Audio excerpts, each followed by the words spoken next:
Bon, j'ai une petite question pour vous. Qu'est-ce que c'est un film ? Allez-y, prenez quelques secondes pour y répondre. Je vous attends, il n'y a pas de souci. Ok. Bon, dans la plupart des cas, vous allez très certainement répondre que c'est grosso merdo une vidéo entre 1 et 3 heures qui raconte une histoire avec des personnages, des péripéties, un générique, des musiques, etc., etc. Et vous n'auriez pas tort. Vous n'auriez pas tort non plus si vous rentriez dans les détails techniques et vous me parliez de script, d'acteurs, de caméra, de lumière, etc., etc. Mais si on commence à faire des recherches pour essayer de trouver ce que c'est un film, on va devoir se poser la question de qu'est-ce que le cinéma, et si on cherche qu'est-ce que le cinéma sur internet, on va se rendre compte que c'est l'art d'exprimer des messages, de faire passer des messages, de raconter quelque chose avec des images en mouvement. Donc ouais, techniquement, du moment que c'est une vidéo et que ça a pour vocation de faire passer un message ou une émotion, c'est du cinéma. Personnellement, tous les films que j'ai vus dans ma vie, ils rentrent dans la définition qu'on a faite au début de la vidéo.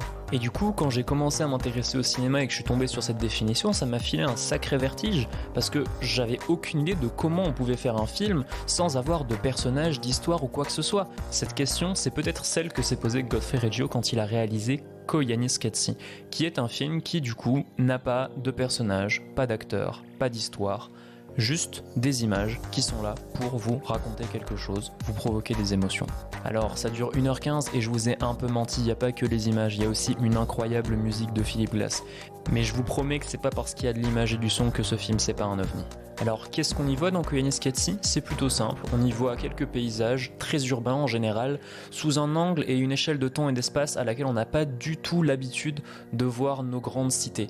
Toutes les images ont été faites aux États-Unis, mais en vrai, c'est tellement filmé de loin et de haut que ça pourrait être n'importe quelle grande ville de n'importe quel pays développé.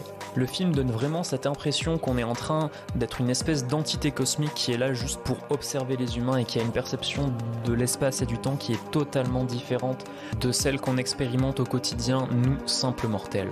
Et ce sentiment-là, il est d'autant plus renforcé par l'incroyable musique de Philip Glass qui est pleine d'orgues, de chœurs, de mélodies très lancinantes et presque psychédéliques par moments.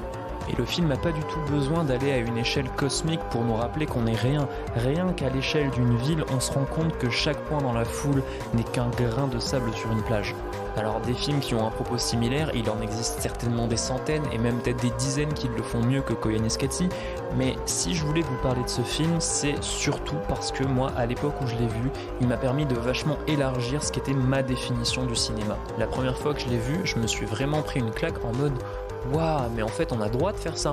Et ça m'a surtout permis plus tard d'apprécier des films qui n'avaient pas forcément une histoire ou des personnages incroyables, mais qui arrivaient à raconter ce qu'ils voulaient raconter par les images avec beaucoup de maîtrise. Et pour m'avoir fait comprendre ça, Koyaanisqatsi restera à tout jamais un de mes films préférés. Parce que oui, l'histoire dans un film, c'est juste la face émergée de l'iceberg.